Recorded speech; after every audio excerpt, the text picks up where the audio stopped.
All right. So, would these three World War II generals have destroyed themselves without the others to kind of, feud against? And with that, we're turning to a book called The Commanders by Lloyd Clark. And basically, it's about the leadership journeys of Erwin Rommel, uh, General Montgomery, and Patton, pretty much for their entire careers, right? And really kind of weaving them into one another.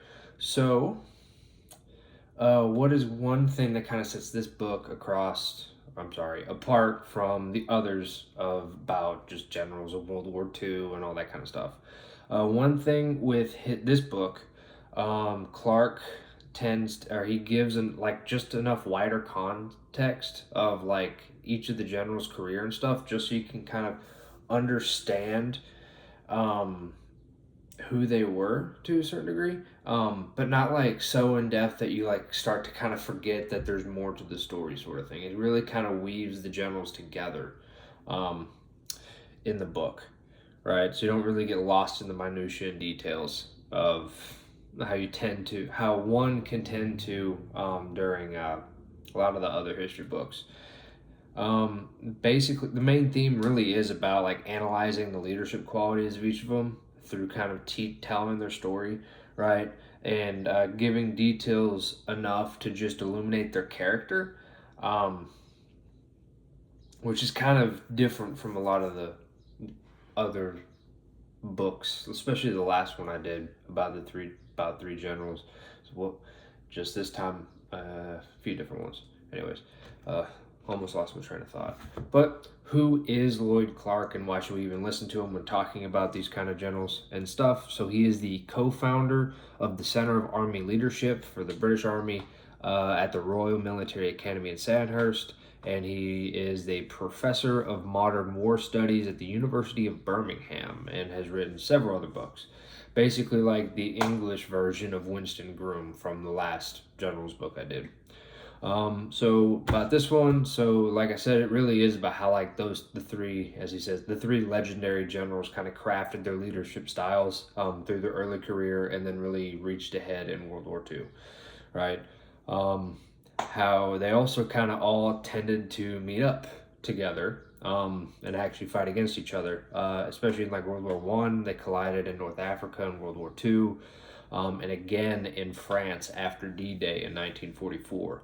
Right, and he includes things like letters they wrote, diary extracts, official reports, a bunch of stuff like actually showing all this. I think I wrote it down somewhere. There's 17 pages of a bibliography. Like, there's decent amount of secondary sources that you can go into after this one. Another thing that's nice about this book is there's 7 maps right in the beginning that he uses throughout the whole thing. There's 3 different ones for World War One, the Western Front, Romania, and Italy. A little bit more in France, and then he shows the North Africa campaign, Sicily and Italy, and then Northwest Europe after D-Day till mid 1945, right? Um, so he, let's see. Um, Yeah, major focus is really like the different personalities and leadership styles of the generals. And also like especially when they butt heads, as he's kind of going through history, as he's writing it. Like for example, the kind of I want to call it a feud, but there was like a mutual respect between Montgomery and Rommel, especially after North Africa, right? At one point, I believe Montgomery even stated that he was somewhat, I know excited's not the right word for it, but is very, I guess, excited for the challenge to face off against Rommel again when they came back in France and dealt with each other. And then Clark also goes in depth with the kind of personalities and feuds between Patton and both Monty and Rommel. Rommel kind of makes sense. Again, another great tank general. And also not on his side, but he's still I guess just the personality of Bernard Montgomery, especially with Patton rubbed him the wrong way. So there's that. Again, some of the things that I noticed were similar with all of them. So they all kind of led from the front in World War II when they first started. Patton, for an example of this, was his story that I've noticed in multiple books. They cite this one a lot. Basically, him going to the front and helping dig out tanks while under fire, and in his usual fashion, like yelling at people for hiding and not getting shot at. There's that. For Rommel, there was a story of him cited that he basically waist deep in like a river, helping them move supplies across the river, showing that they're not opposed to getting dirty themselves, right? They were all really reflexive in the between war period after World War One going to World War Two, where, I mean, how to word it? Yeah, very reflective, and they're like students of warfare for each of their respective kind of categories. Like Patton writing a lot about tank warfare, and then Monty and Rommel doing it with infantry, publishing like a lot of articles and really kind of studying into their craft, which really kind of came to a head in World War II, right? They could all be extremely arrogant, especially to superiors, but they also made friends in high places early that kind of backed them up and saved them. Hence, there was a few times in the book that he talks a lot about how, like, maybe if they didn't make those friends early, or a phrase I remember a lot is, any lesser general or soldier would have been basically relieved, to say the least, for some of the things that they did and said. So, especially like the phrase keeping him on a tight leash with Patton quite a few times. Talks about character flaws. So, for example, with Patton, likened him to brashness, and he liked to be a bully. Monty said he was he was an egoist like hell, and then Rommel mostly was for a lack of strategic insight, which he had quite a few bouts with Hitler in the end of it. It goes into that a little bit too, especially when they get to the end where all the generals start like dying.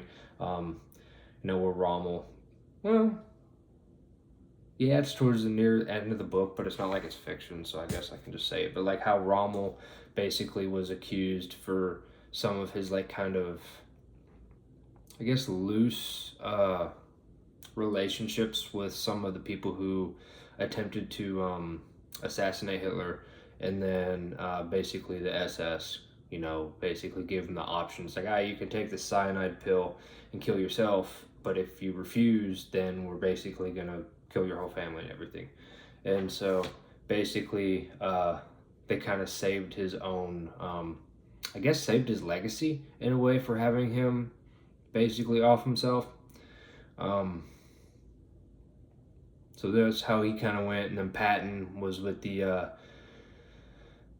was like the day before he was about to come back to the States to see his wife and kids and stuff, and then basically got in a head-on collision and hit the top of his head on like not a sunroof, but something in the Jeep, and basically paralyzed him and severely injured him, and then like basically died a few weeks later in the hospital. And then Montgomery just kind of kept going. I think I don't think he wrote about Montgomery's passing, honestly. I don't think he went that far, because he survived quite a ways after the war, whereas the other two did not. So there's that. That's pretty much all the little notes I've wrote on this book. I believe it was very well written. It was easy to follow.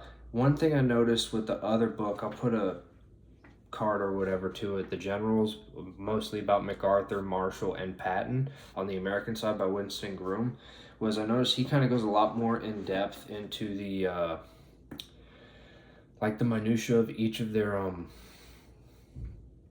I guess their starts, their initial stories, like before they actually kind of came to the peak of their careers and such. And he tends to talk about one for so long that if you're not just sitting there or like listening to the book for long periods of times, you kind of start to, like when you come back, it's pretty easy to forget who he's actually talking about, especially in the beginning. When you're not actually having like the geographic locational difference for the generals of where they were, like how MacArthur was mostly in the Pacific theater, at least at first, especially in the Philippines and so on. I'm going to do those separately later on, where it's just a long book, basically the biography of each one, instead of kind of meshing them between when you're doing three, which is, it's like doing multiple generals at the same time. Like with these books, it's like you get more of the kind of bigger picture stuff, but it gets harder to distinguish between kind of like the different storylines in a way. Because, I mean, that's kind of the point. You're meshing them together to see the bigger picture. But it's kind of it's a pro and a con in a way. But anyways, I'm going to leave this one here. I'll probably go through this one again at some point. At least probably in conjunction with some other ones that I come across as I find them. Highly recommend this one. They're all interesting characters in their own right, and putting them all together is kind of led to I went through it pretty quick. I'm not gonna lie, I probably went through the whole book in less than a week just because it went well. Unfortunately, I do, as with every like history book like this, there's pictures in it, not as many as the last one, and they are all black and white, unfortunately. I mean, I think the latest picture in this one was in 1946, so obviously they're gonna be black and white. But I know some people like pictures, so I figured I'd bring them up.